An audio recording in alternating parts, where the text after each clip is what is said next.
Hello, hello, hello. How are you guys doing? Did you miss me? It's 2:06 a.m. and it is really nice.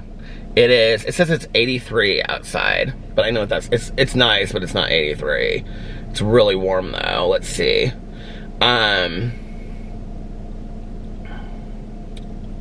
It says it's 74 degrees outside. And tomorrow it's gonna be, it's gonna be 90 degrees tomorrow. Oh my gosh. That'll be nice. I have to get up early because I'm taking the dogs to get their haircuts in the morning. They're getting groomed and nail trims tomorrow. So I got a few messages, not a lot, because I think people saw my stuff that I post on social media, but I got a few messages about like where was my vlog and things like that. So I decided to participate in Blackout Tuesday today. I had actually read an article, a couple articles. I think the first one I read was like, I don't remember, it was some like musician magazine. I had seen somebody post something about it on social media and I was like, what is this? And so I went and I like Googled it and I went and I read the article about the people that started it, and that Blackout Tuesday was basically a day, which I know ended up becoming synonymous with everybody putting, you know, black squares on their Instagram accounts. But it was supposed to be a day of, what was the hashtag that they were using? The show must be paused.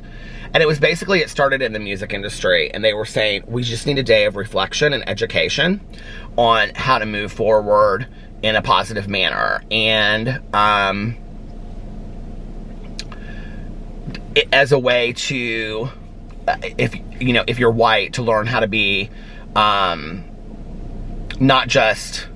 racist, but anti-racist, and how to be an ally, and how to help positive change in this country.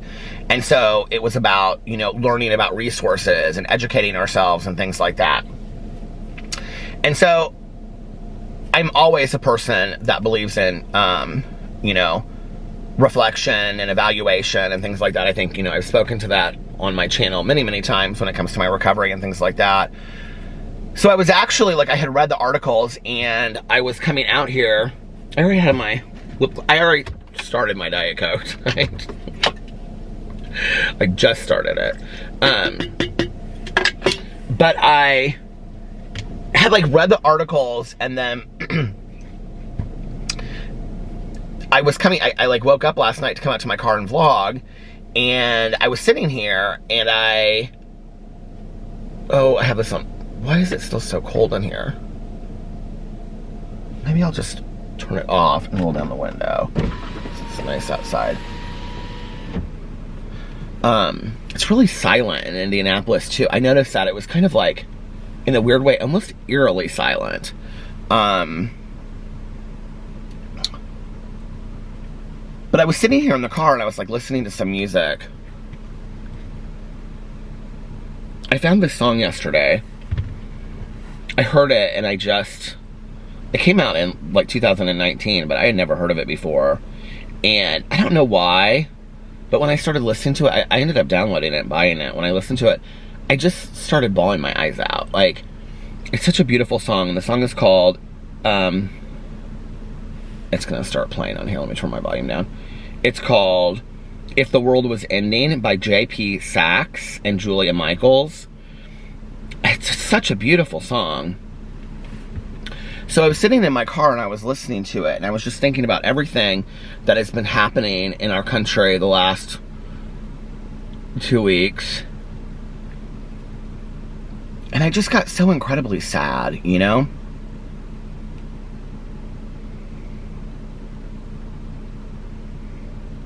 Because it doesn't have to be this way. And,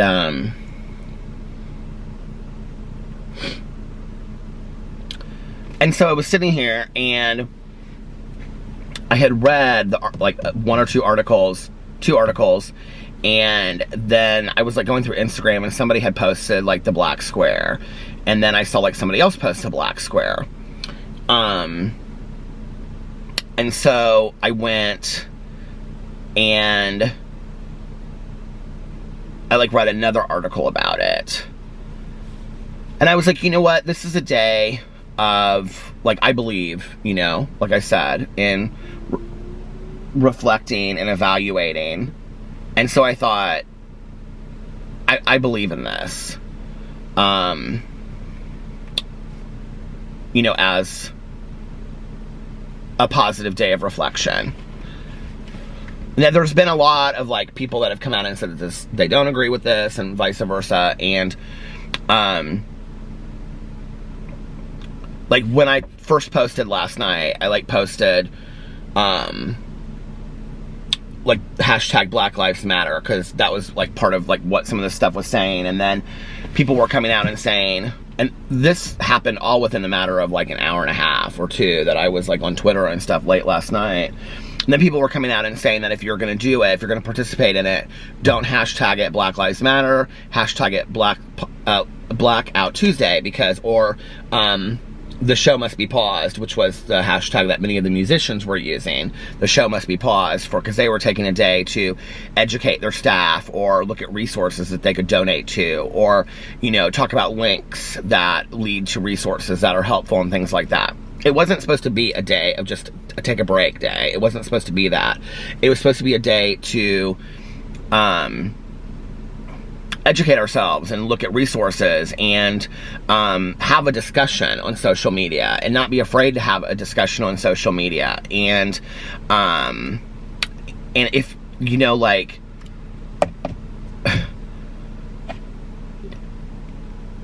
it just was, that was what it was about. It was about having the discussion and sharing all of that information, and using, if you have a platform, your platform for good and things like that, and to share those resources and to share stuff. And so, like, within an hour, everybody was coming out and saying, if you do that, don't do that. So I, like, went in and I tried to, like, change everything.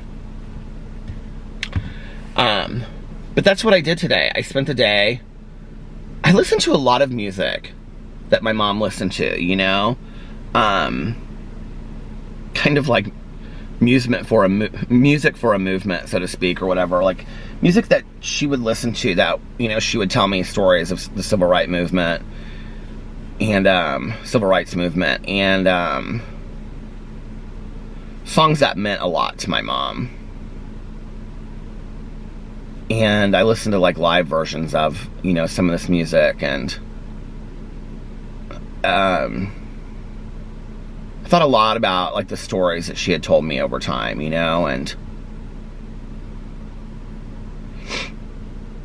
and then I watched a lot of videos and a lot of footage of that people were posting today, and looked at the links of resources, and, like, really educated myself, and went in and read about each resource, and really educated myself on what they were, so that, you know, and really, I think, found that the importance of what is going on right now is not to, in a week or two, you know, when who knows, when things, we've at some point hopefully start finding a peaceful resolution, that it isn't about the hashtags go away, and it's not about a hashtag, it's not about, you know, a trending movement. It's about real change in the world. And the reality is that even if we come up with some kind of peaceful resolution, racism doesn't end. And it's not about not being racist, it's about being anti-racist, and it's about continuing to be open to being educated, and to open to being willing to change, and continuing to have a discussion 6 weeks, 6 months, 6 years from now, and having the conversation always, even if it makes us uncomfortable. And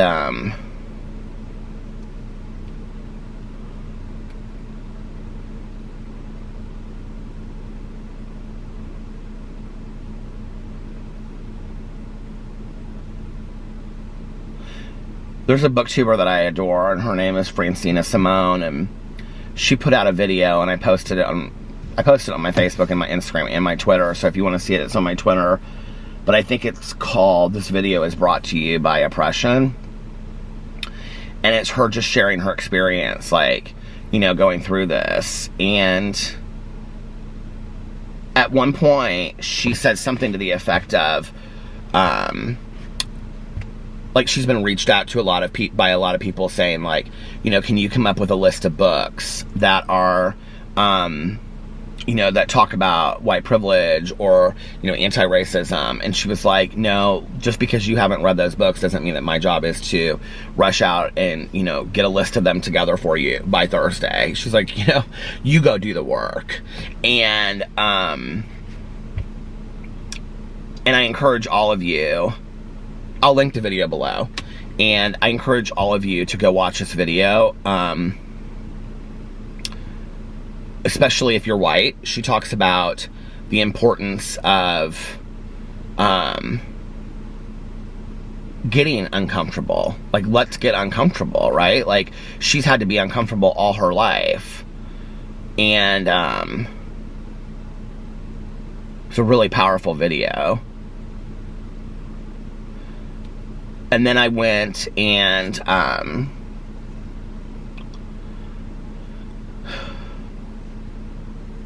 so I was going to go to the, I had to go to the bank, and I had to go to vote, and I left and forgot my banking stuff, and then the place that I was supposed to vote, like, they changed it. So anyway, I came back here, I was talking to my neighbor about it, and so she was like, I think they sent out an email of the new voting places. And so I went, and I was like, trying to find this email, of which I couldn't find anywhere. And then I was like, are the banks closed? Because it's voting day, which I always thought on election days that everything was closed, like the post office and banks and stuff, which I guess they're not, because they weren't today. It's hot in here. Let me get a little draft going through here. And so I'm like looking, so I finally, I had to look it up online, and I looked it up, and I was like,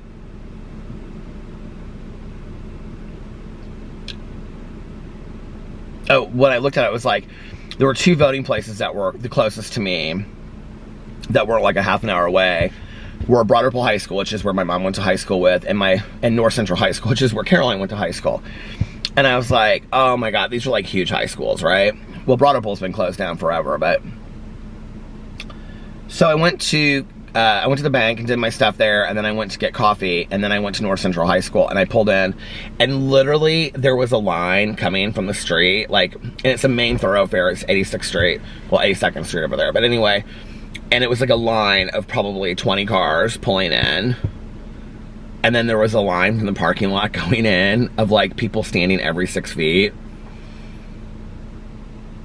And it just was like, I'm never gonna get in there, but the line moved really fast. So, did all that, and then, and I greatly encourage you to get out and vote. It's one really strong way of how you can use your voice in this country. Not telling you how to vote, I'm telling you, vote. People fought for our right to vote. And, so, then it was like late. I don't know what time I got out of there, but it was like late, because Alex was already home from work by then. And so I went by, Tanya was finishing up at the kennel, and so I went to Tanya's and sat on the front porch with her, and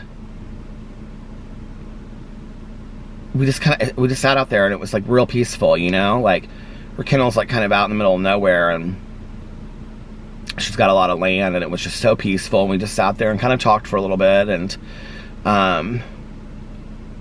it's just a beautiful day. It was a really beautiful weather day outside. And So we had a curfew here in Indianapolis again tonight of 9 o'clock. It was 8 o'clock the last 2 nights, but tonight it was 9 o'clock. And I have a feeling they'll probably just make it I think we'll have a curfew all week long. So they gave us a curfew of 9 o'clock. And so I went to Meijer because I wanted to buy some plants because I hadn't yet. And it's like June 2nd.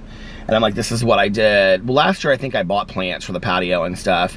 But the years before, I was like, you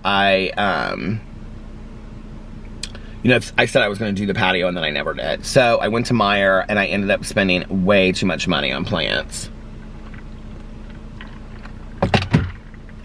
So I set aside so much money every week, you know, for what I can spend. And that's supposed to be like gas, fountain pops, going out to dinner, which I haven't done in forever. But, you know, all of this stuff, right? And I spent like half of my weekly allowance that I allow myself on my plants. More than half. More than half of my weekly allowance. And it was a lot more than my weekly half of my weekly allowance. It was almost my whole weekly allowance. And I was like, but I got, so I have 2 plants in the front. And they're like these big bucket plants. And then I got 4 hanging things in the back. But I want to take the hanging things off. And scissors won't take them off because they're real thick plastic. And then I got for our table out there 2 little, they're like little plants. And one's like, you know, just grasses. And then the other one is kind of like this plant thing that goes aside.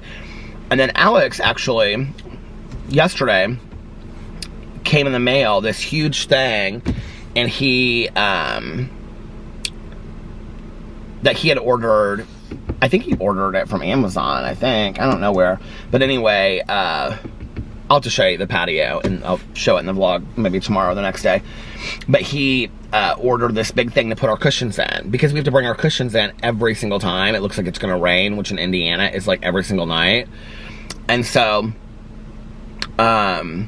we've been keeping them in right inside the door and like putting like the curtains over them, which is stupid. And so I said, we need to buy a trunk. Well, he goes, well, I'll buy it. So he bought it. He bought this really nice trunk. He assembled it and everything. He said it was really easy to put together. It matches our furniture. It's really nice. And our cushions fit in there perfectly. So, so yeah, that's what we, so that he got all that. So the patio's nice now. We got the patio all done. I wish I had a power washer to do the patio ground, but I'm not gonna stress out over it. It is what it is. I wish I kind of like had like a rug for outdoors that could like get wet, but like with the wood, I don't want to ruin it. But so anyway, then tonight we ate dinner and he's watching Dead Like Me. And we were like talking, we're like, you know, we like completely forgot about The Handmaid's Tale. So we're gonna start watching The Handmaid's Tale again because we need to watch The Handmaid's Tale, and we need to watch what was the one with Reese Witherspoon? I read the book. I don't know why I can't remember this one. And that Celeste book. I don't remember what it was called, but anyway. So I was sitting there and I was watching Unbelievable, which my cousin got me hooked on. Have you guys heard of the show, Unbelievable? It's pretty unbelievable. No, but like it really is. And it's 8 episodes, and I have 2 episodes left. And I started watching it like 2 days ago, which, you know, is really fast for me. And when I get off here vlogging tonight, I'm going to finish the other 2. It is so good. It is like really, really, really good. Really good. And I have to get up early because the pups are getting, did I say that already? The pups are getting their haircuts tomorrow and nail trims, which I'm sure Tucker would be so happy because, so we get him puppy trimmed we get them cut like really, really short, like shaved down in the summer. That way, they like are so like they're cool when they are running around outside, because Tucker gets really hot and then he just lays there and he's like, I mean, right now he is such a puffball and he's just like, so it'll feel cool for him. He likes to lay on the like either the slate or the wood floor, because I think it's cool to his body, you know. Little guy, they're so sweet. I just took them out before I like came out here to vlog, because of course I like get up and I come downstairs, you know, and they follow me downstairs, and like Boo Radley's like, I turn around as I'm coming downstairs and he's sitting at the top of the stairs like, Dad, take us out. So I took him out, and so anyway, Boo Radley is over here somewhere and he's like looking at the ground. I'm like, Boo Radley, come on. Look, we've been out here for a while. I was like, Boo Radley, come on. Boo Radley. Boo Radley. He like won't look up. Like, and he plays games because he's ignoring me, right? So finally I'll go, Boo Radley, and he'll go. He just stops and I'll go, Boo, and he'll go. And he'll look at me, and then I'll go, come on, Boo, and he'll go, boom, like that, and then he runs inside the house. It's so hilarious.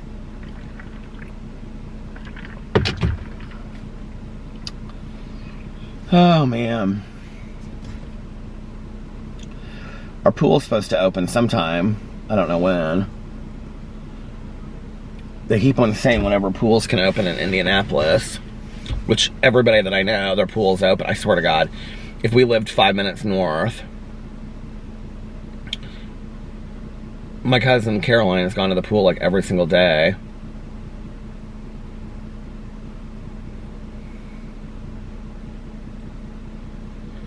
Pool's opening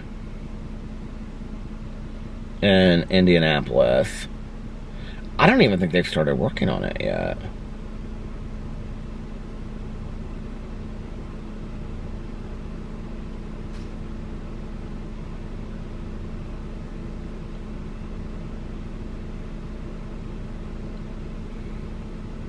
See here, it says Indiana pools can open for Memorial Day weekend. Jim's Pools, more businesses in Indiana to reopen earlier than expected. Here, let's read this one.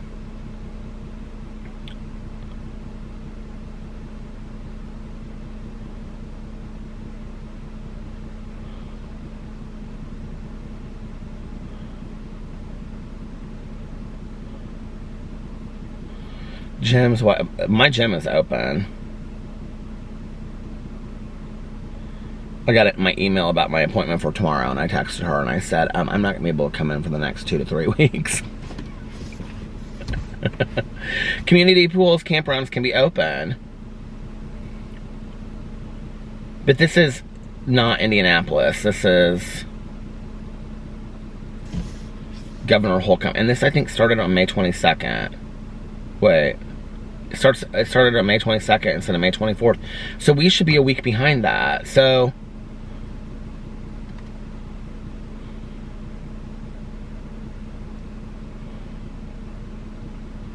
see, we should be, like, our pools should be open already.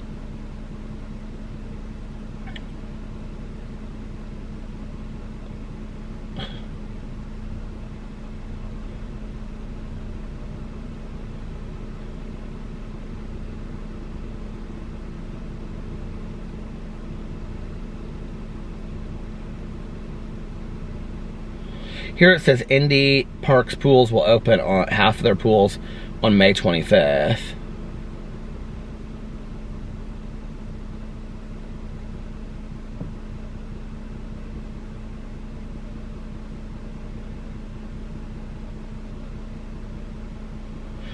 Oh, there's a couple different pools. Columbus said no pools open this year, this summer. Well, they already came out with an email from my neighborhood saying that they're going to open the pools, but they're going to follow, like, all of this strict stuff. I should see if we've gotten an email.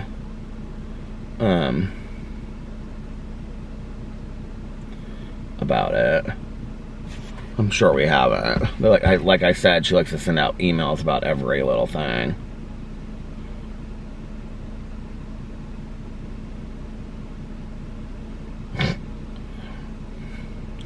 But of course, when it comes to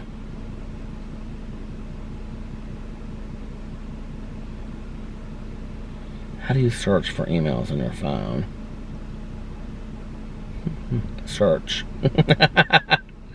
I have to put in my management company's name and then search for that.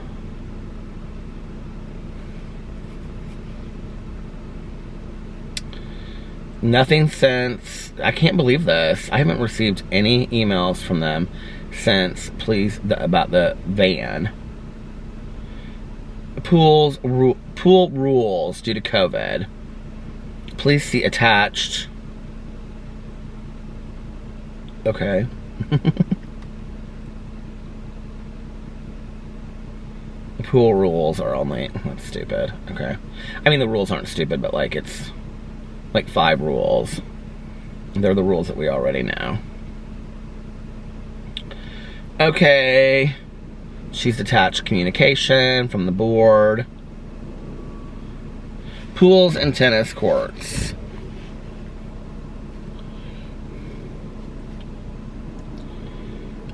Pool closed until the Marion County Health Department moves into phase 3 of the governor's executive order.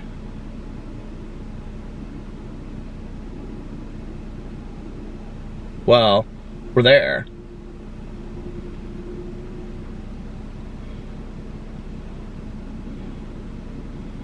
And they haven't even started working on the pool yet. You think they just have the pool open, like sitting over there, you know? Okay, when is... I wouldn't even go, even if I could. That's the thing. If it's going to be packed, you know, full of people, I'm not going to go up there. Indianapolis in phase 3. Maybe it's like June 11th. When does Indiana reopen? Governor... That was Indianapolis reopening. City enters modified stage 3, June 1st. Well, it's June 2nd. Since reopening with the return of indoor worship on Friday. Start the 3rd phase of the country's plan on Monday. Wait. When is this? This was May 28th.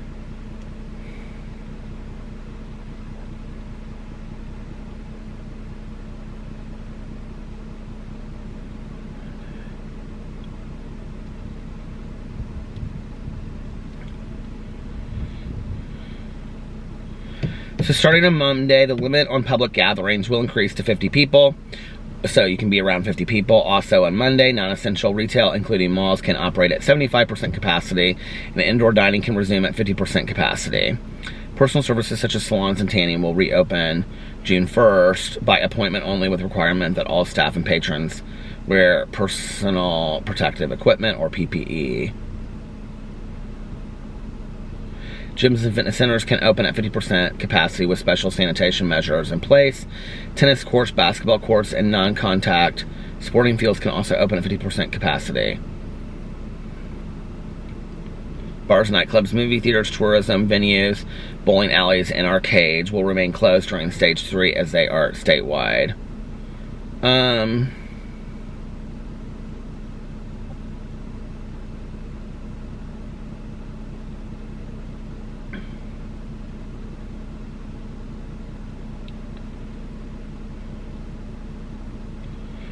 But then it goes on to say that some of these businesses will be able to open up at 50% capacity when stage 4 begins on June 14th. Hoxton said Wednesday that stage 4 timelines for Marion County will be discussed when the time is right. Okay.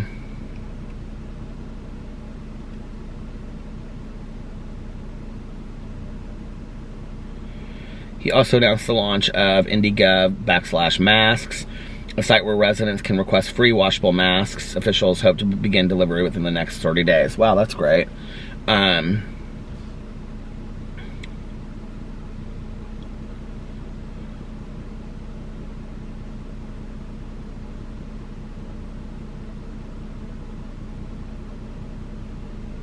It stopped and I didn't even know it because I was reading down here. But it said on Friday, Indianapolis restaurants open for outdoor dining with strict social distancing guidelines. That's what my cousin Caroline did. Well, she's in Hamilton County, actually, so.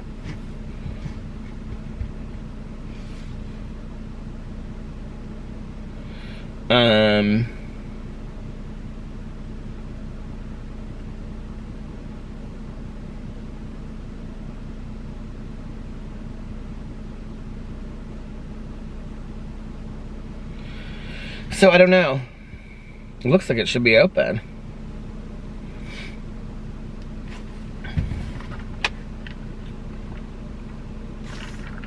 I just like to go for a night swim, especially on a night like tonight. That's so nice.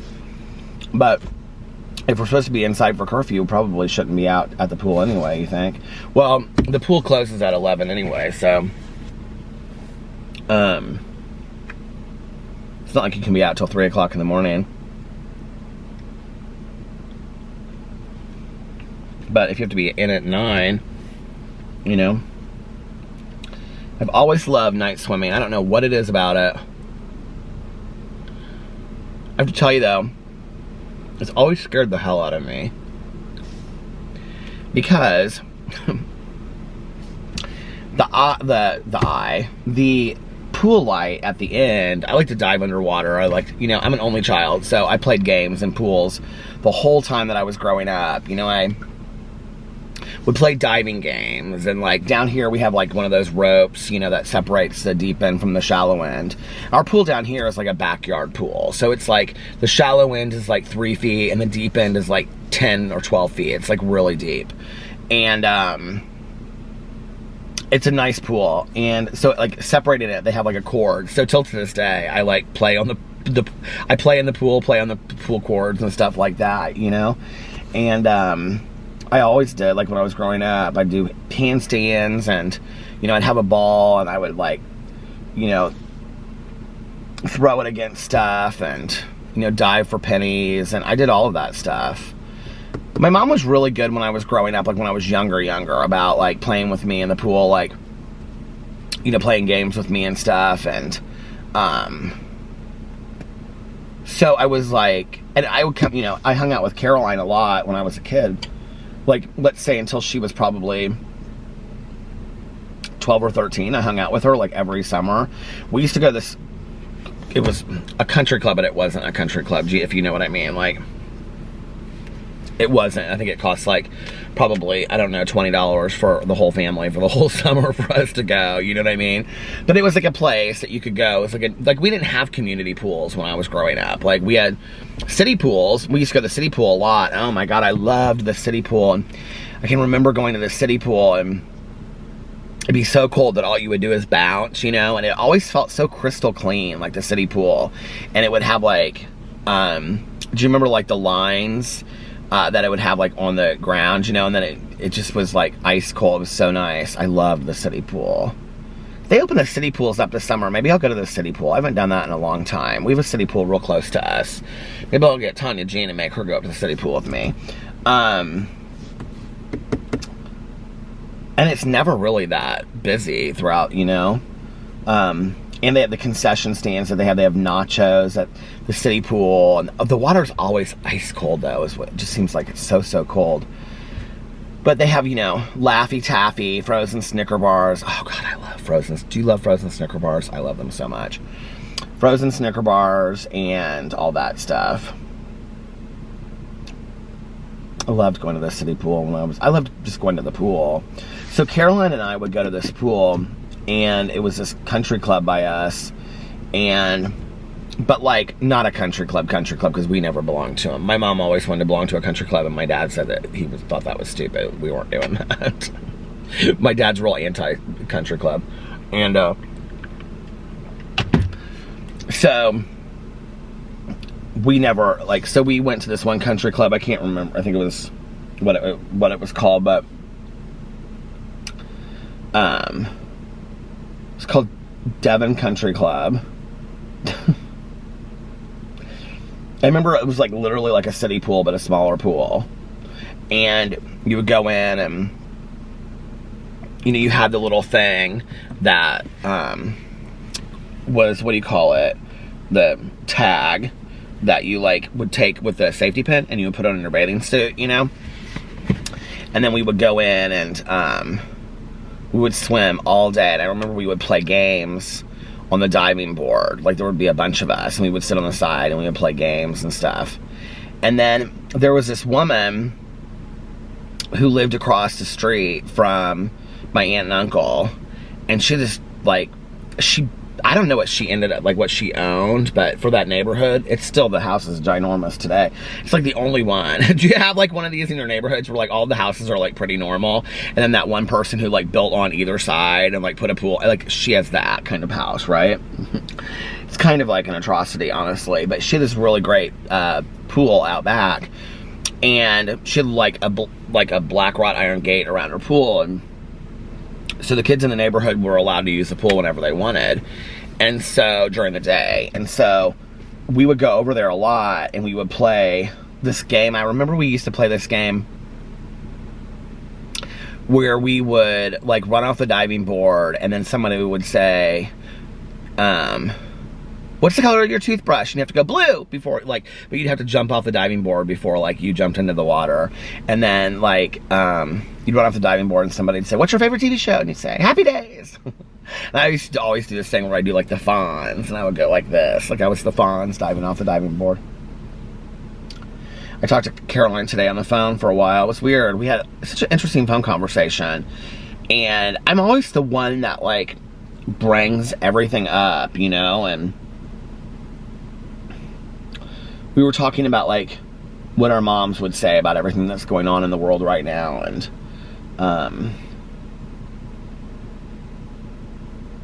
somehow we got to talking about Pride Day, because Caroline, when David, how did we get talking about it? David came up in conversation, and then we were talking about Pride Day, and Caroline wanted to take David to, like, the Pride Parade in downtown Indianapolis, like, just the parade, when he was like 5. And so I think she did. So we were talking about that today. Like, she asked me, she's like, I said, I remember you calling me and telling me that you were going to take David to the Pride Parade. And she was laughing, and she said, I remember when you came out to me. And I said, you do? And she goes, oh yeah. How are we talking about it? We were talking something about me coming out. Oh, I was talking about,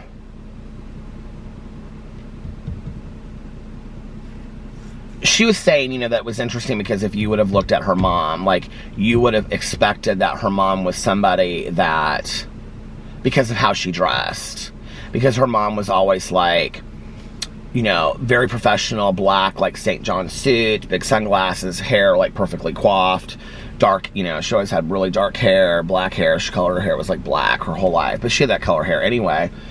And she said, you know, I think that people would have thought by looking at her that she was one way when she literally would have done anything for anybody, like anybody. Like, she was that person, you know, and she was. And Caroline was saying, she was like, yeah, she was like, you know, like, I can remember, you know, she was like, come over to my house, and she'd say, you need to, like, water these plants, and you need to do something about this, and why isn't the lawn cut, and whatever, you know, and she was, like, really critical, which is so crazy, because Caroline's house is adorable. And, is my battery how is it half done already? Are you kidding me? Did I bring the other battery, or is it in the charger inside? I really don't want to walk inside with the barkity dogs. But anyway, well, I have one battery here. I don't know how charged it is. Is it a charged one, or is it a non-charged one? Well, I guess we'll find out soon enough. But anyway, but she said, you know, because they were realtors together, and so she said we would walk into, you know, people's houses, and Caroline would say something like, well, the first thing we're going to have to do is, like, deep clean this or something. And my aunt would be like, Caroline, like, she, you know, was so critical. Well, we were talking about, oh, that's how we were talking about. We were talking about our moms being critical of us. And I said, you know, that's so funny. I said, because I can remember, like, with my mom, like, my mom would sit on the front porch, like, with my friends that had, you know, half their head shaved and, you know, safety pins coming out of their, you know, their ears. And all my friends were just real weird, different, you know? They just were different. We were all a bunch of weirdos. And when it came to, like, my mom, like, with my friends, like, my mom would be like, you know, always be an individual, always be authentic. And she would say, you know, like, question authority, and she would have these conversations with my friends, you know, and but then, like, I can remember one time I came down in my hair, which is weird because, like, of all the times I colored my hair, like, this is like the time that she really had an issue with it, and it was like pitch black. And my mom goes, it was almost like from the movie Carrie. I was telling Caroline that today. She was like, what's wrong with, like, no, she goes, are you going to school like that? And I go, like what? And she goes, your hair is like, it looks pitch black. And I go, yeah. And she goes, they're all gonna make fun of you. And I was like, they already are, but anyway. And I can remember I got so upset with her, and the conversation I said was, you know, you're so accepting of my friends and whatever. And Caroline, so I'm telling Caroline this, and she went right to what I already know. And she said, your mother was always so protective of you, though. Like, she was like such a mama bear. Like, it had nothing to do with the fact that she thought that it was bad to look different or that, you know, whatever. It was that she was afraid. She saw a mother's point of view with that, right? And somehow we got talking about, like, I spun that into, like, the gay thing of how my mom's attitude was when I came out to her. And I said something about that, and then, because, you know, when I came out to my mom said, I'm afraid for you. And I said, well, what do you mean you're afraid for me? Like, I'll be safe, you know? And she goes, no. She thought I meant I was talking about AIDS, which I was. That's what I thought she meant. I said, I'll be safe, you know, and she said, that's not what I'm talking about. She's like, if that happens, we'll deal with it. She said, I'm talking about, you know, that society is not nice to gay people. And, I think about that a lot with my mom. Like,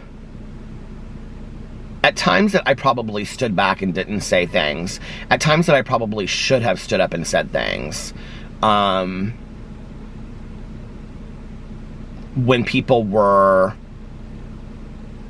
I don't know, when I was younger, you know, I peacefully protested things, but I didn't have that kind of fight in me that my mom did to stand up for myself. It had been kind of like whittled down through the years.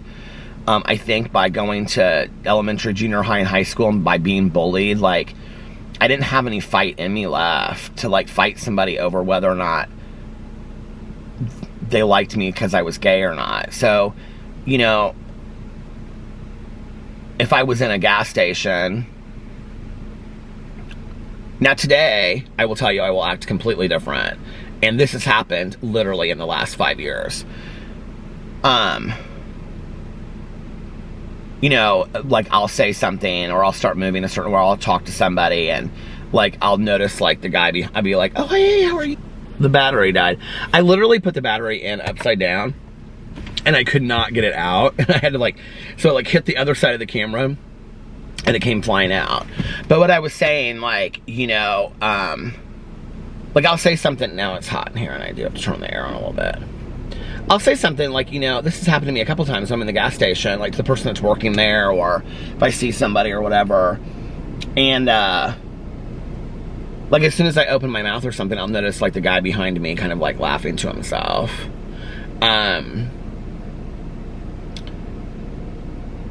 I don't always say something, but some days I do. Some days, like today, not today, but, like,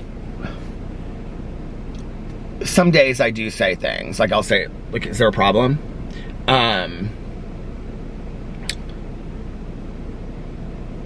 not going to be disrespected the way that I have been in the past, but I don't have to do it in a ridiculous way either. Other than bring attention and draw attention to that person that they know that what they did was hurtful and inappropriate. I keep on seeing something out of the corner of my eye. I don't know what it is. Probably nothing, you know what I mean? But, so Caroline was like, I remember you coming out to me. And I was like, you do? And she was like, well, I probably don't remember it as well as you do. And I said, I don't remember it at all. She says, you remember everything. And I said, are you sure I like came out to you? Oh, that's what we were talking about. She was like, we were talking about, she said, like, I never had any clue. Like, she was like, you always say, you know, like, I was effeminate and whatever. She was like, but I don't remember ever looking back and thinking that, you were gay or that you were gonna be gay or whatever, you know? And I said, like, none of your friends ever said anything or whatever? She was like, no, I don't remember them saying anything. And, she said, I remember talking to a couple of them afterwards and just being like, yeah, Peter told me that he was gay. She was like, but it was kind of like a non-issue. And Caroline and I were talking about that today. I mean, Caroline, she went to a really diverse high school. And so Caroline, had like gay kids out at her high school. Like, even though she was 3 years ahead of me, she had like out kids at her high school. And like for 1987, it kind of was no big deal. Like, it just wasn't. Like, so anyway, we were talking about that, but she was like, yeah, I remember exactly when you told me. And I said, you do? And she was like, yeah. She was like, we were sitting out, she said, I don't know when it was, she said, but she goes, I feel like you were maybe like 18 or 19, and she goes, we were sitting outside, so I've shown it on the vlog before actually, but when you go to my aunt and uncle's house, they used to have this big tree in the middle, and then they had all these rocks around. It was like you stepped up to the rocks. It was like this rock embankment that they had, and then there was a tree in the middle, and the tree was like this tree that kind of like grew out like that, and Caroline and I used to climb it. And she said, we were sitting out there smoking a cigarette. Caroline and Peter, we should not have been. We were out there smoking. She said, I remember we were out there sharing a cigarette, she said. And it probably was some holiday. And you know, I wish I remembered. I wish I remembered if I told, like, she was one of the first people I told. I wish I remembered if that was like Easter or Halloween or what that was, because, you know, I came out on my 18th birthday.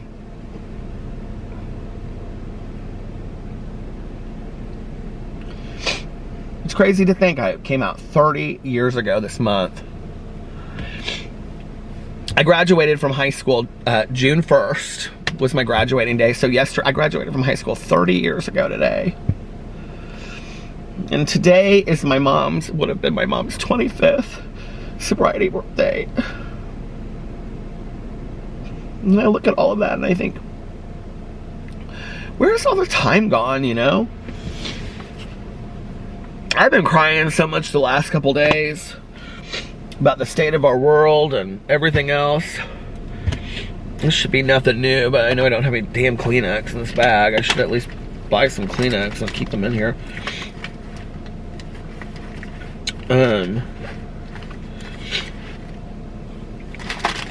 I don't know why that makes me, it doesn't make me sad, I guess. It makes me feel old. And, God, do I not have one Kleenex in here? Yeah, I just feel, I don't know, older. I feel like, I don't know how I feel about it. I got a new pen from the bank. She said, you get to keep every pen we give you now. She said, because we can't take them back, so. But Caroline and I were sitting there and I said to her, I said, well, what did I say to you? And she goes, I just remember you just told me, you said, like, you know, I'm gay. And,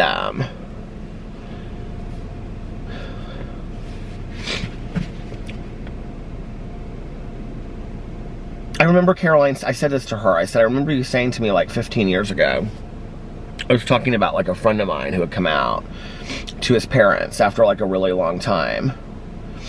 And Caroline's observation of the world has always been so strange to me. Like, where other people would find issue with things, like Caroline never has. Like, in such a kind of strange way, she's such a humanitarian at heart, because she just really doesn't see any, like, she doesn't see it. Like, like, I remember talking to her on the phone, and I do remember this conversation, and I was telling her, because this was a very close friend of mine that was coming out to his parents after many, many years, and he was very successful, and it did not go well. And she said, she said, do people do that anymore? And I said, what do you mean? And she goes, do people come out anymore? And I said, well, yeah, Caroline, all the time. And she was like, I just didn't realize that, like, we had, like, you know, that we did that. Because Caroline's perception is that she knows out people. Like, she doesn't know people. Like, to her, she doesn't see anything shameful with it. So why would there be the need to be in the closet to begin with? Is Caroline's whole perception over it. So it was interesting. Like, I told her that today. I said, I do remember you saying that.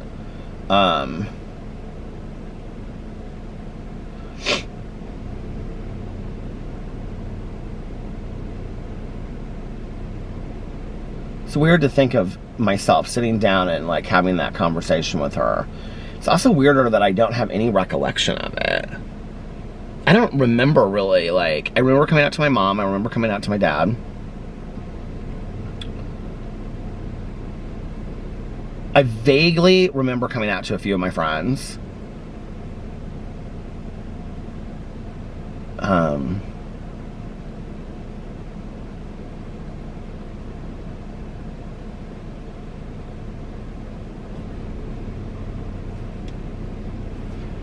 I don't know.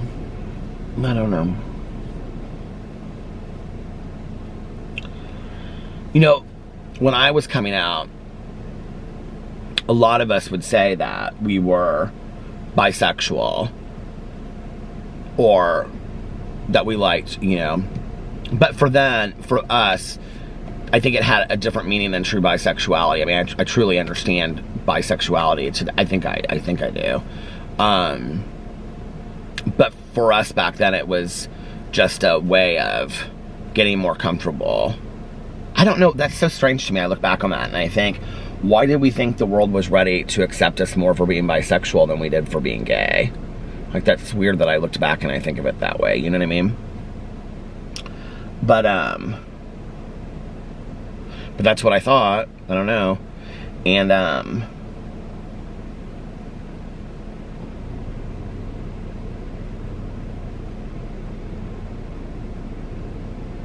then I remember there were a lot of us that said that we were asexual too. That we just weren't sexual beings. Which I think is a lot of... that has a whole new meaning today than what, you know... Today I think it really does have a definition. I mean, I know that it has a definition, but back then... I think it really meant that we were afraid of ourselves. And we were really afraid just to be ourselves. And,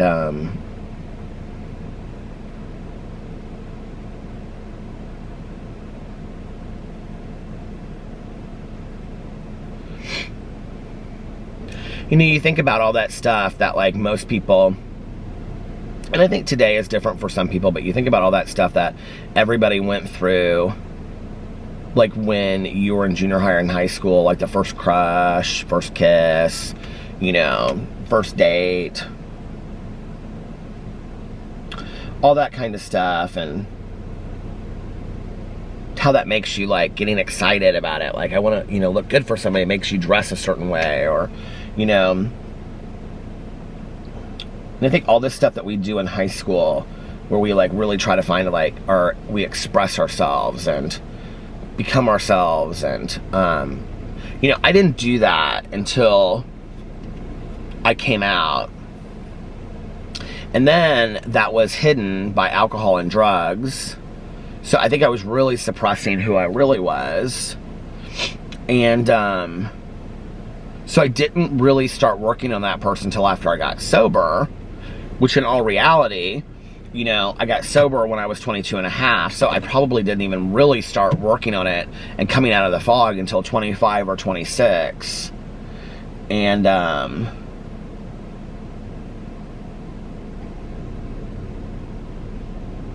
so, I don't know.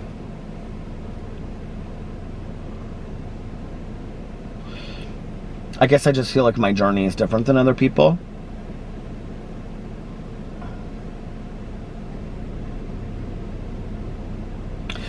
Maybe it's because it's 30 years and I know that it's 30 years and I'm saying to myself it's 30 years, you know, this year. Maybe that's why. But this year more than ever, like I don't really ever remember previous years. Like I may have mentioned it like in a video or something, but like, oh, that, you know, this is my anniversary of my coming out date. But like, I think it's because I know that it like aligns with my 30-year reunion of like graduating from high school, which we're not having our high school reunion this year. They moved it to next year. But I feel like because I know that it aligns with that I remember that this is the 30 years of me coming out. But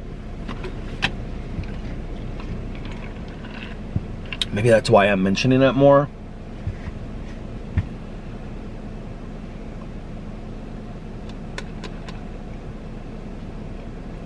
But like I think a lot about, I've thought a lot about recently that feeling before coming out of, like, you don't even like saying it to yourself. You don't even like saying I'm gay to yourself, let alone how do you say it to somebody else, you know? That there's like so much self-hatred that goes along with that, you know? Okay, I started to tell a personal story and I slipped up and said somebody's name. So I'm gonna go back. But, you know, for so long I felt like,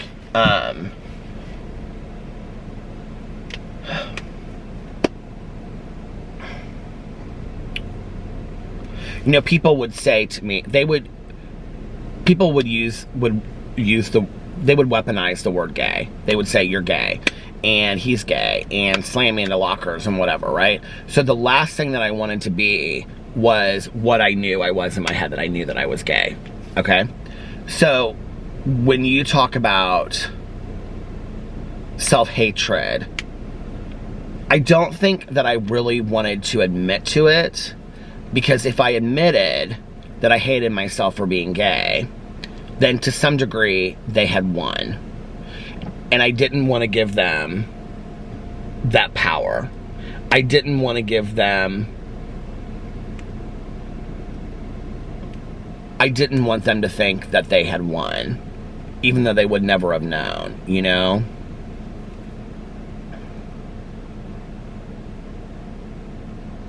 It was weird because in my Facebook group for my high school, they had posted, like they constantly post, you know, like people that have passed away and stuff. And there was this post of somebody that had passed away a while ago. And, like a while ago. And I didn't even know that he had passed away. And he was probably, I would say, one of the most aggressive of my bullies, tormentors.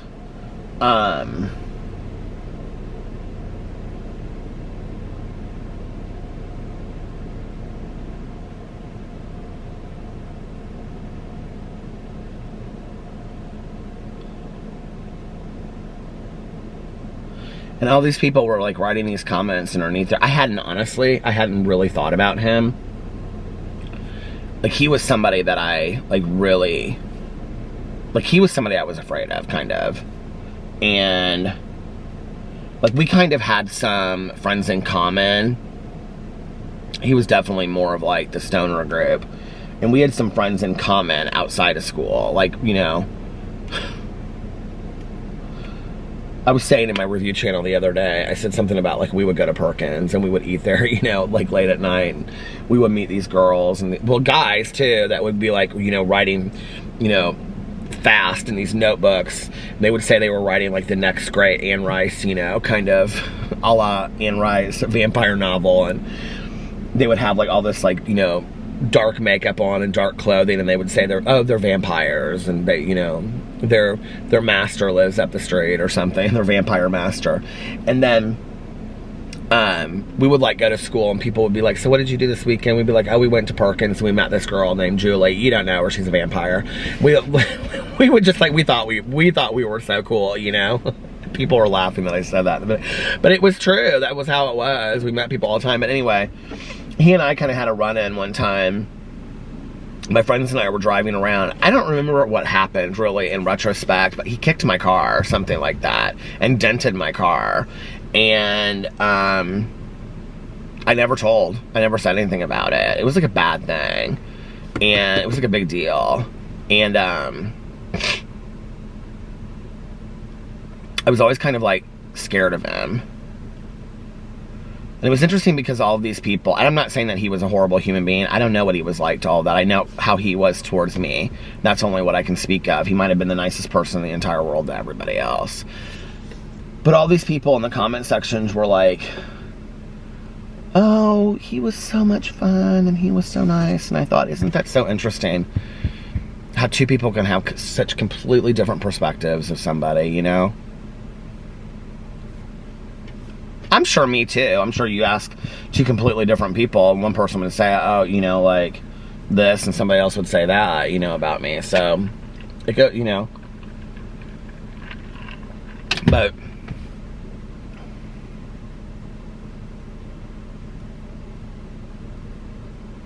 30 years. And you know, I was thinking this summer, because you know that's what I do, is think. No, I was thinking, I was like, I haven't really even done that much gay stuff in my life. I really haven't, you know. I've never been to the Mykonos. I've never been to Providence, Rhode Island. I've been to Pride Day in Indianapolis, and I've been to Pride Day in Chicago, and I've been to, I think I have. Have I been to Pride Day in Chicago? Oh, yeah. Or was that New Year's Eve weekend? God, it's been so long I don't remember. Maybe market days? I don't know. And I don't think I have been to Pride Day in Chicago. And I've been to Pride Day in Denver, Colorado. Definitely did that. And Pride Weekend in Denver. That was the summer after my mom passed away. I've seen a ton of gay movies. You know, RuPaul's Drag Race, all that stereotypical stuff. Some organizations that I, you know, participate in. You know, Alex and I did a lot of stuff with the, with marriage equality. But there's a lot of things I haven't done, you know. I would like to go to Providence some year in the summer. I don't know where this comes from. I really don't. Because when I'm there, I have a good time. Like when we go to Fort Lauderdale. And, like there's a strip in Fort Lauderdale. Well, it's called like Walden. I could look at my ex's, my first boyfriend's, social media because he lives there. What is it called? I should look and see. But anyway, it's like real cute little houses with little pools, and then there's like a neighborhood where there's like probably 4 or 5 bars, 6, 10 bars, I don't know how many, and then all these little like gay run, you know, LGBT owned and operated little stores and stuff like that. And it's a real cute area, but sometimes I feel like real overwhelmed with all of it, like when I'm there. So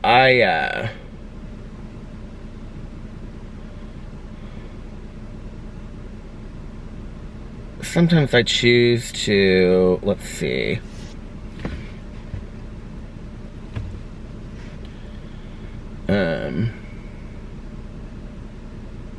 Wilton Manors, Florida. But sometimes I'm like, it's like Boys Town in Chicago. I don't know. It's a lot sometimes for me. I have to really be with the right people. And, I swear I just saw somebody walking down the street over there. And it has to be like, kind of like for, oh, what just happened? And it has to be like, kind of like for like a real fun weekend and stuff, you know?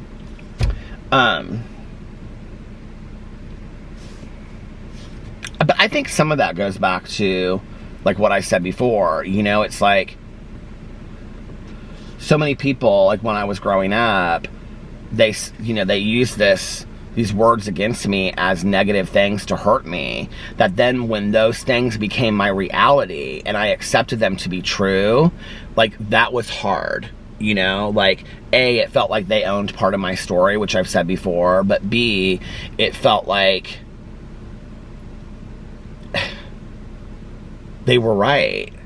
And so then if they were right, and I am those things, and I am, you know, gay, that, I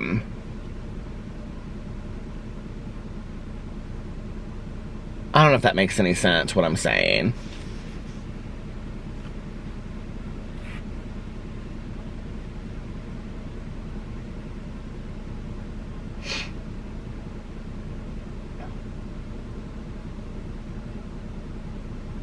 Maybe that's why I still to this day don't like I was talking about this, like, you know, going to Boys Town and whatever. Like, I do it, but I don't love it, right? And, maybe that's why I don't love, like, being in, you know, sometimes in huge populations, because it feels unsafe to me or something. And that goes back to my mom saying to me, you know, be safe. Please always put safety first, she would say to me, you know, like, society is not nice to gay people. Always be safe. Maybe that's what, maybe it is. Maybe it's instinctual. I don't know, you know? I don't know.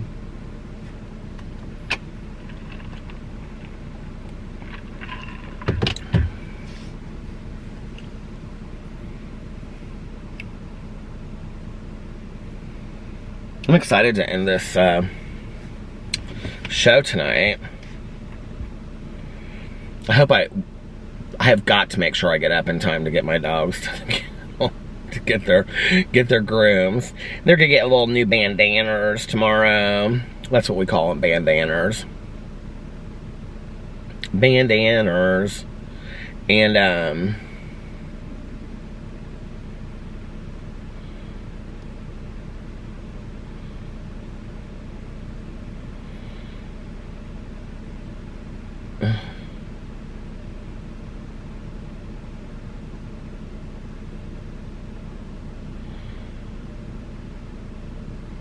I wanted to see if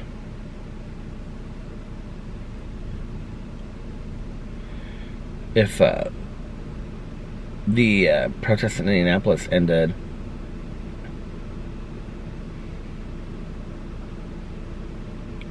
and if they ended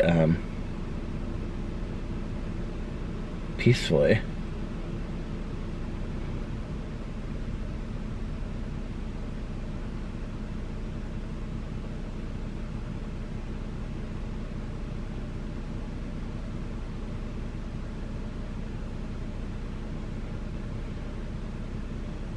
I should look and see.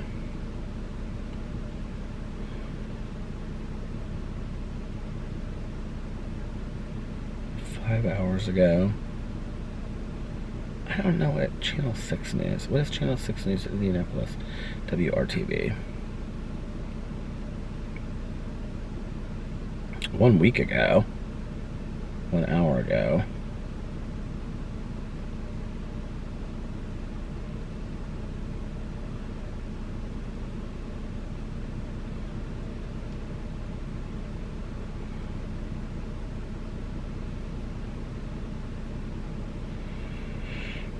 Two hours ago, study cautioned that even when used effectively and in combination, none of the interventions will completely prevent the spread of the virus.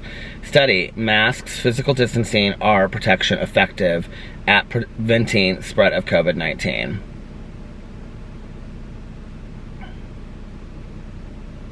Look at this. They painted this picture downtown. You can see this. I appreciate everybody that said so much for Alex tonight in the comment sections. He was really more of a friend of Alex's than he was mine. I only met him a couple times. I really did not know him that well. But, I mean, I knew him. And it's super, super tragic. Alex is going to go down there in front of that sign on, I think they're going sometime on Sunday, he and some of his friends. Isn't that awesome though that they did that mural?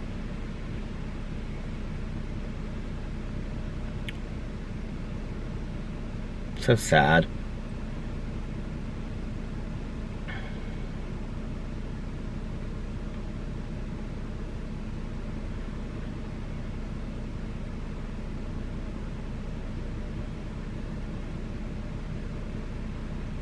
Tanya didn't even know, she didn't even think about him. And so he walked out of his apartment, and where was the article that Tanya shared? So he walked out of his apartment to help some other people that had been hurt in the rioting, and he got struck by stray bullets. And one of his really, really good friends, who we're actually friends with as well, let me find her thing. She posted his last words on here. She posted this yesterday. My friend's last words were powerful. There has to be a better way. Chris Beatty. And then she hashtagged there has to be a better way. So sad.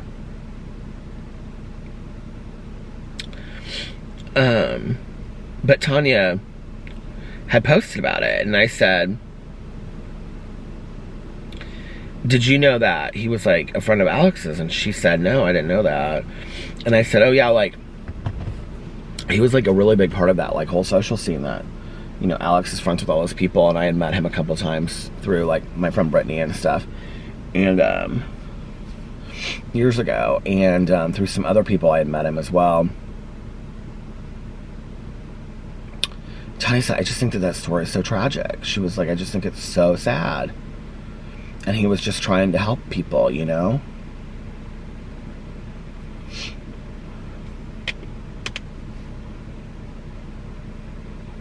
Trying to be really positive and hopeful for change, you know? Amidst being angry and sad at the same time is hard. But I think it's important to, you know, as well, keep the conversation going and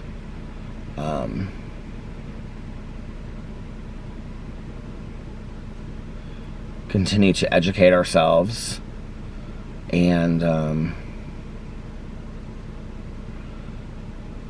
for me to learn,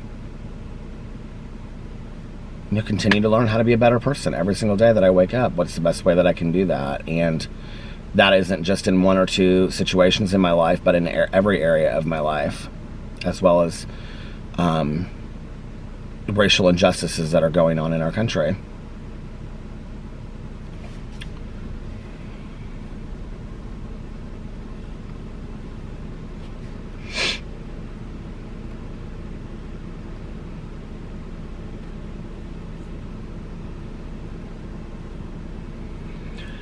Oh, okay. I think I'm going to end there for the night. And I'm going to go inside and I'm going to watch the end of my show, Unbelievable. And come back tomorrow. Maybe I'll tell some summer stories tomorrow. Stories of Peter Summers for the last 30 years of my life. Or growing up, too, I guess. And maybe I'll vlog throughout the day a little bit, too. I need to be doing that. I also have all this stuff. I need to show all the stuff that I received through while we were in COVID that I haven't shown yet. So anyway, I hope you guys, well, thank you so much for watching this vlog if you made it this far. If you did and you liked this vlog, please give it a thumbs up. And, excuse me, make sure that you're still subscribed to my channel, this channel. Or if you weren't subscribed before, I would love for you to subscribe to it. And please leave a blue heart in the comment section below. And that is for all of us over there in the wolf pack. That's what we call ourselves, just trying to get through life. I hope you guys are having an amazing Wednesday, unless you have other plans. But like I always say, don't have other plans. Make the most of your day. Do something fun today. Do something exciting. Start a new show. Start a new book. Do something today to put some hope in the world.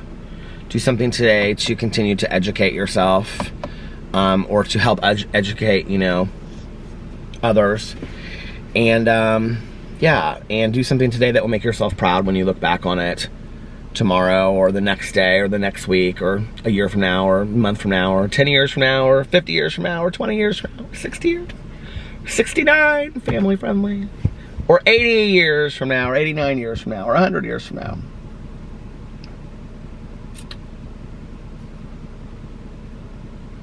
It's weird when you get to that age when you realize, like, when you say certain years. I mean, none of us know how long we'll be here, right? But you think to yourself, like, like, I definitely won't be here then.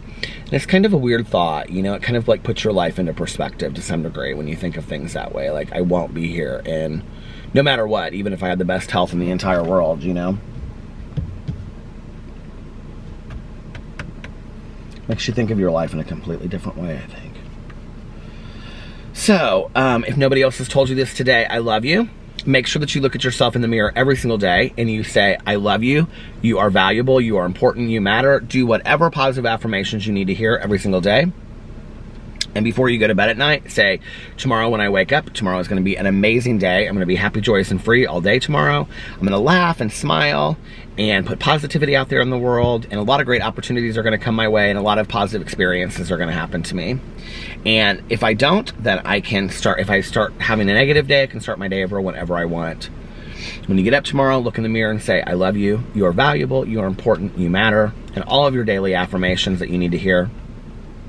Say to yourself, today is going to be an amazing day. I'm going to be happy, joyous, and free all day today. I'm going to be laughing and smiling and getting a lot done and putting a lot of positivity out there in the world, and I'm going to have a lot of positive experiences and great opportunities come my way. And if I get off track and my day starts getting a little negative, I can start my day over whenever I want. I can walk into the other room, I can just snap my fingers and say I'm starting my day over. I can start my day over whenever I want. And most importantly, make sure that you reach out to somebody and let them know today how much they mean to you. Just reach out and say, hey, I was thinking of you. How you doing? Anybody. Could be your mom, could be a friend, could be a coworker, could be just somebody you haven't talked to in a long time. Anybody. And also make sure that you practice random acts of kindness. But don't tell anyone. Just do it to put good out there in the world. Just, you know, we can just be good people. We don't have to, you know, do it because of anything that we get back. We just do it to put goodness and positivity out there in the world, and the world could use more goodness and positive energy. And I think that's it. I love you guys so much. Thank you so much for watching, and I will see you tomorrow. Bye. Love ya.